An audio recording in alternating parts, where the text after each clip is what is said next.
Hey everybody, how are you? Well, today we are going to talk about the causes of World War II. What I can tell you is that World War I and World War II had almost identical causes. One of the first long-term causes that we have to analyze is the Treaty of Versailles. If you remember, the Treaty of Versailles was signed in 1919 and, well, created a feeling of resentment. Why?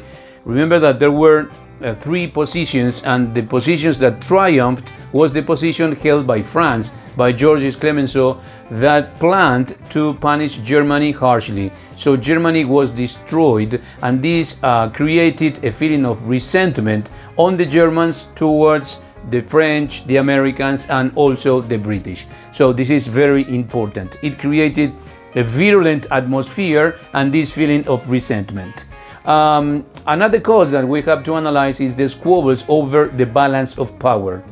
World War I had changed the equilibrium among states.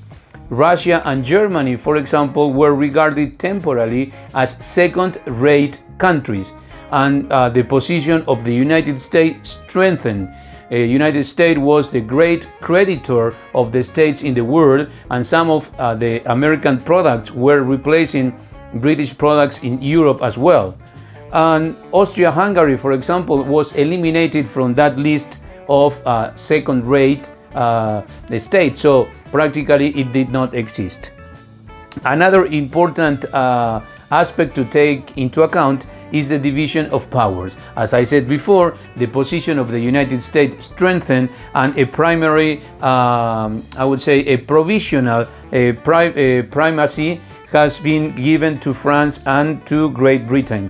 This priority given to these countries stated, of course, that they belong to the group that I am going to mention now. There were two groups in the world: they have no powers and they have powers.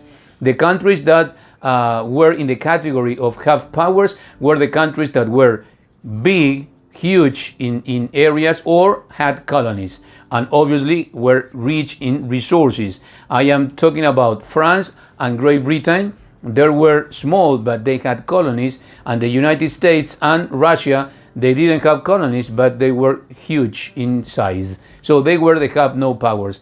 And they have no powers were Italy, Germany, and Japan. And it is very important to remember that the Italians had put all the blame on Vittorio Orlando and Victor Emmanuel, because remember that they had fought in the winning side, but they didn't receive anything. Italy now, at that time, was considered a second-rate country and was part of the have-not powers. So this feeling of resentment, these feelings of jealousy over the other started to emerge, and was one of the long-term causes of World War II. Why? Because many countries, especially those who did not have power, thought that the existing division at that time in the world was completely unfair. Another important cause that we have to analyze is connected with the Second Industrial Revolution effects. These effects promoted the growth of big business organizations as monopoly, mergers, business change, and holders. For example, the small businessmen did not have the opportunity to compete with these chains, store chains that spread all over the world. So they could not compete, and they had to abandon their activity, losing their possibility of making a good living. If you can ask your parents, for example, you will see, or they can tell you about this situation in Salta, for example. In Salta, we used to have small supermarkets, but when the big supermarkets, for example, Bea, Disco, Carrefour, came to Salta, all those small business men had to close their shops because it was not possible to compete. So another effect of this cause, that is to say of the Second Industrial Revolution effect, was that it produced a white-collar class. This was composed by salaried workers that obviously were unorganized, they were underpaid, and they were victims of demagogues who promised them whatever they wanted. As it happened in Germany with Hitler, there was unemployment, so these people were afraid not only of losing their jobs, so they were in the middle. They didn't want communism because obviously communism was going to expropriate the factories or the industries they worked for, and they didn't want to be exploited by the capitalists who were the owners of their shops. So they were in the middle, okay? It also produced technological unemployment, machines versus people.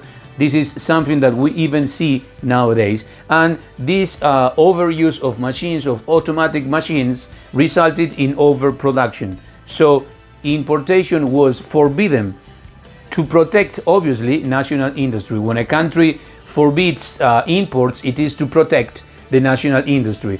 And when you stop buying products to a country that you used to buy products from, obviously it produces a feeling of resentment. That is to say, there is a reduced international trade, and it sharpened antagonism between countries.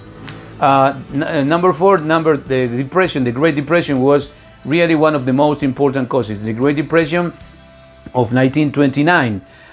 It intensified economic nationalism. Why? Because countries were undergoing economic crisis, so they also protected their national industries. Government resorted to high tariffs. They didn't forbid importation, but they applied high tariffs so as to prevent other countries from trading with theirs, and in that way they protect national industry. This led to the establishment of clandestine industries. Why? In order not to, that is to say, not to produce imports and exports through the government, through legal action, there were some clandestine industries. One of the most important clandestine industry was the armament industry. Where did the armament industry grow the most? In Germany. Remember that Hitler promised job opportunities to the unemployed, and there, in those armament industries, people started to work. So not only Hitler fulfilled the promise of job opportunities, but at the same time he was preparing Germany for the war, because Germany started to produce more and more armaments. So Germany took the lead in these industries. Another important aspect of the Great Depression is expansionism. Why expansionism with the Great Depression?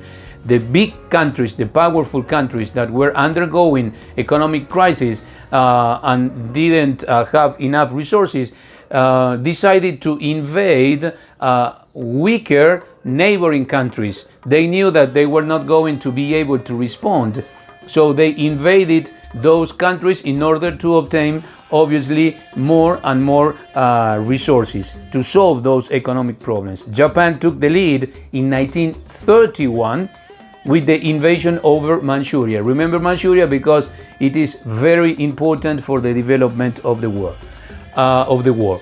And finally, maybe the most important of the long-term causes of World War II was the triumph of Nazism. Remember that the Great Depression resulted in the triumph of Nazism.